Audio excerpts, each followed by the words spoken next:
mas mahal mo siya, ay sabihin mo na. Puso'y hindi ko na ipagpipilitan pa. Napapagod na rin na sa'yo'y masaktan pa at lumuha.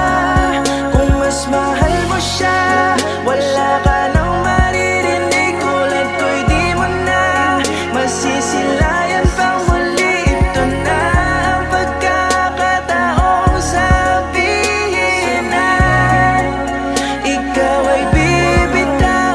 Gusto kong marinig mismo sa iyong bibig kung talagang mahal mo't sa kanya'y nananabik. Napapagod na akong umasa, naubos na rin ang tiwala. Ilang gabi na rin na nagtatanong, naghanap ng mismong sagot kung bakit nag-iba. Lagi na lamang nagtataka, sa'kin may tinatago ko ba? Parang di na kita kilala.